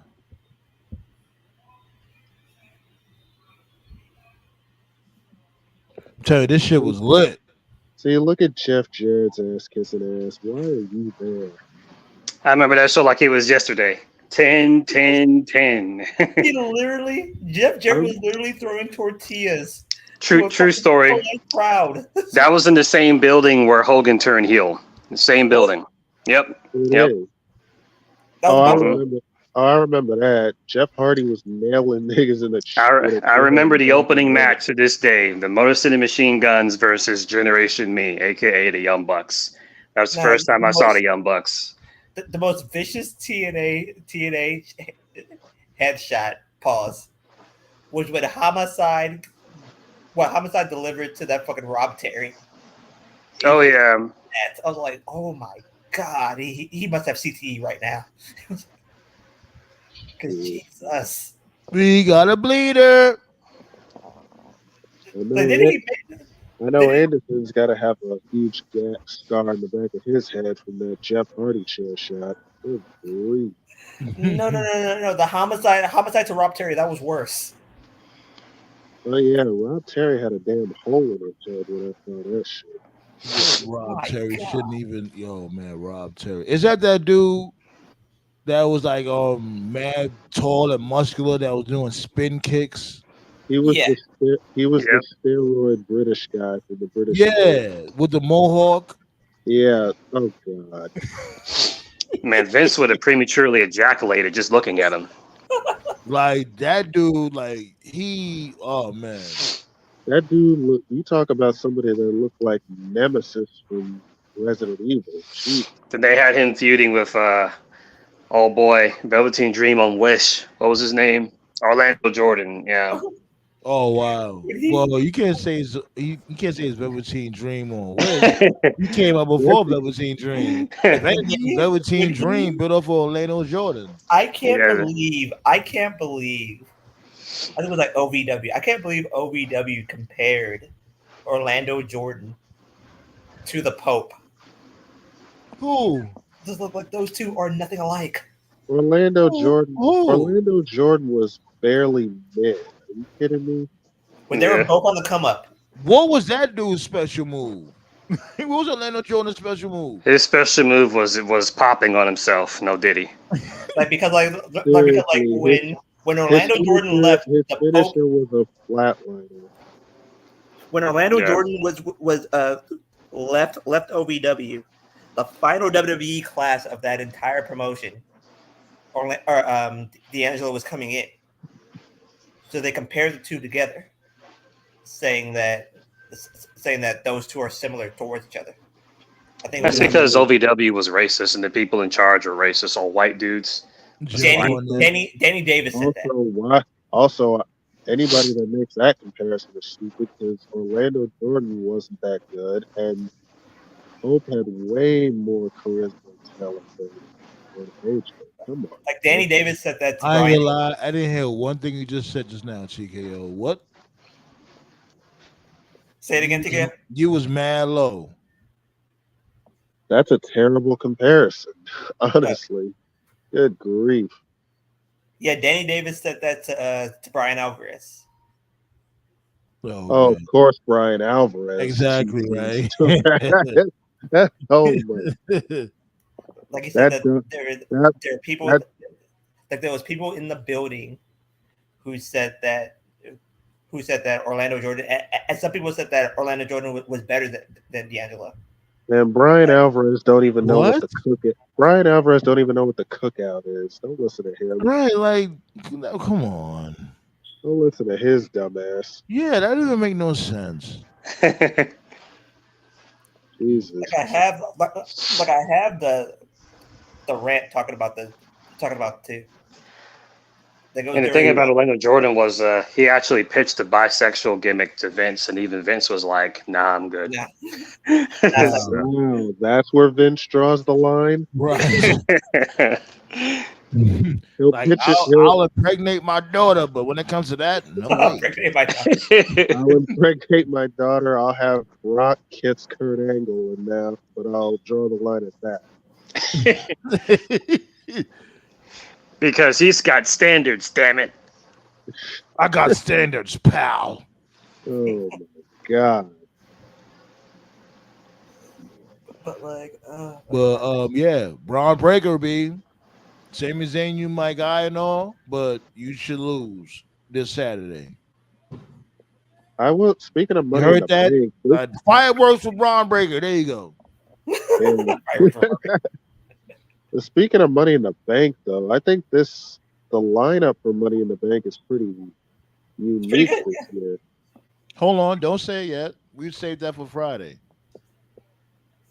I'm just saying the lineup is pretty unique. There's gonna be 2 good pay-per-views this Saturday and Sunday. Okay. What other? I think Heat Wave is coming on Sunday. In the same building. Or And you got Money in the Bank on Saturday. Yeah, Money in the Bank on Saturday, and then Heat Wave on Sunday, and I think it's going to be Lola Vice, which is the MMA chick. Yeah, the one that caught Shayna Baszler with that backhand, knocked her out. Yeah. versus Roxy for the women's title. I think the rematch for the men's title, which is Trick versus Ethan Page.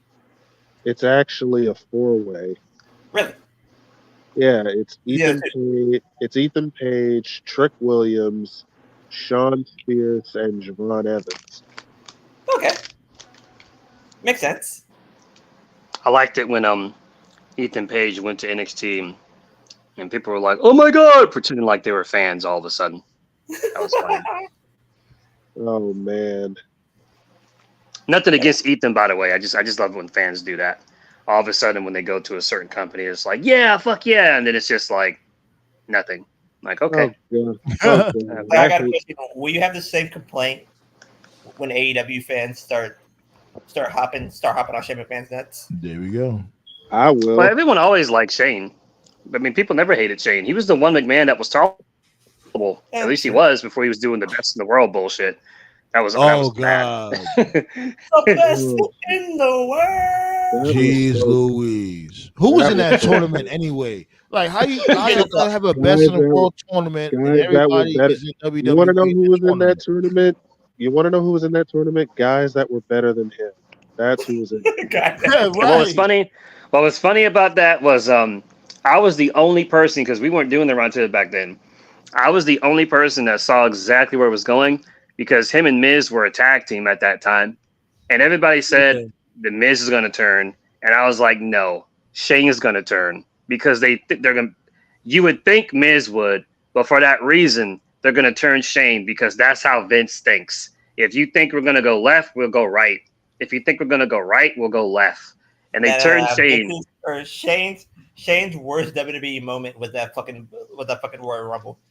And I was never a big Miz guy, but I'll say this: when Shane turned on Miz never got his heat back. He beat up Miz's dad like right in front of him, and Miz was a bitch the entire run. He never beat Shane, not one time. Didn't Miz win the Mania match? No, he lost the Mania match. He lost. Oh, yeah, he did. He lost by doing that suplex off the scaffold. He never got his heat back. To this day, he never did get it back. And he's been a bum ever since. He's been doing comedy shit ever since. Another crazy thing is Shane also pinned Roman Reigns that year. So I'm like, whoa. If they do... You said who pinned Roman Reigns that year? You said who? Shane. Shane McMahon beat Roman Reigns that year. When? In the Best in the World tournament. It was in Saudi, bro. They had Shane pin Roman. Oh, Saudi bullshit. You know, they're always some bullshit in Saudi. A lot of people forget that, but I didn't. I didn't watch it. That's why, like, I ain't gonna lie, especially around that time, I tuned out. Now I don't blame you. I know. It was bad, bro. It was bad. It was weird too, because it's funny. Like, by no means am I thankful for a pandemic, but in a way, the pandemic it saved WWE, because it's actually made those years like 2018, 2019.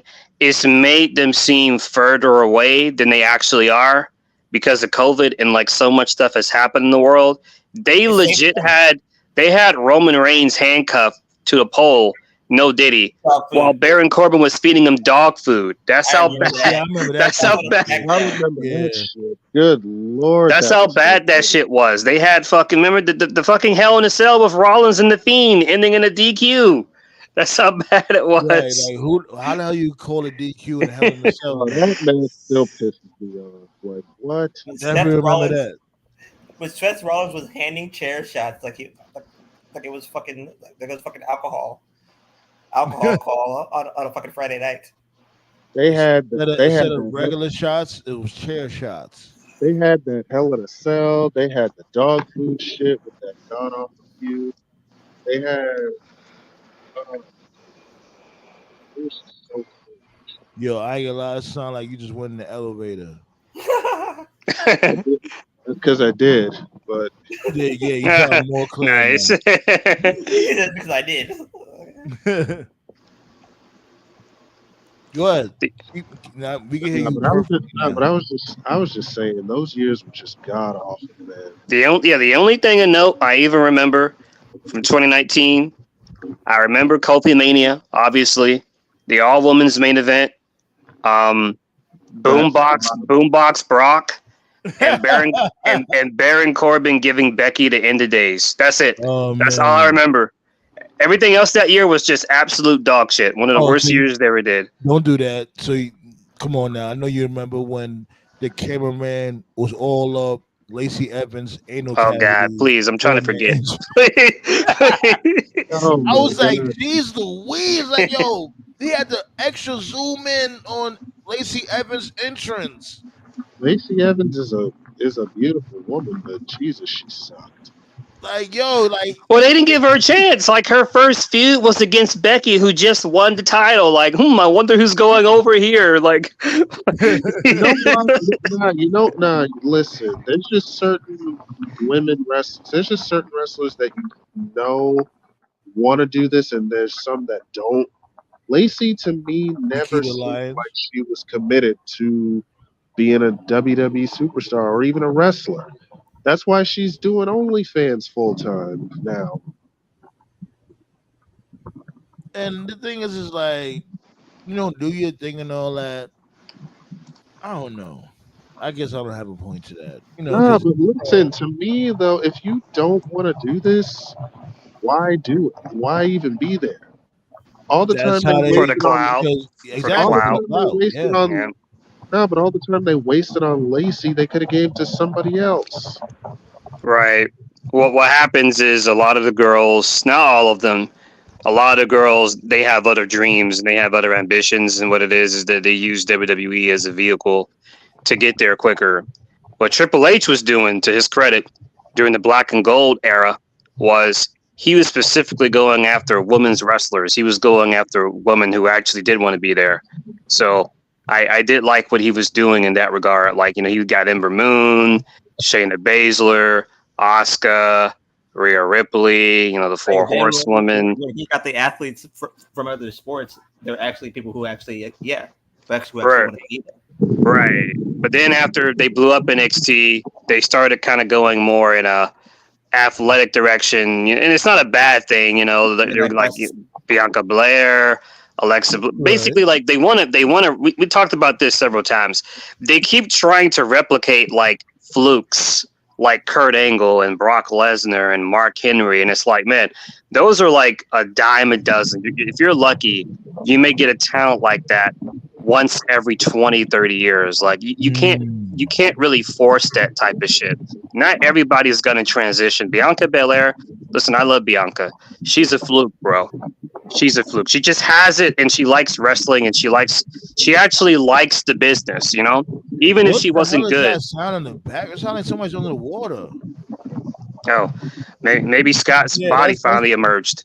Yeah, that's TKO. TKO, you sound crazy, my guy. Okay, no, that was Tove. Yeah. My bad, TKO. Because I was like, damn, what the fuck? Man, let's get up out of here. I ain't gonna lie, I'm getting hungry. It's Taco Tuesday, B. About to give me some give me some soft tacos popping off over here. But we're gonna pull up again on Friday. You know what I'm saying? Yeah, I'm trying to see Kane chokeslam Bischoff again. So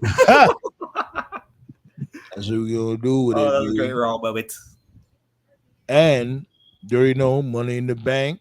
We're gonna have our predictions for when it comes to Money in the Bank. We're gonna do bum out of the week. And you already know the vibes, B. Let's get up out of here. yes, sir. Appreciate y'all for pulling up, B. Make sure you hit the thumbs up on the way out. Yeah, man. Peace out. What the fuck?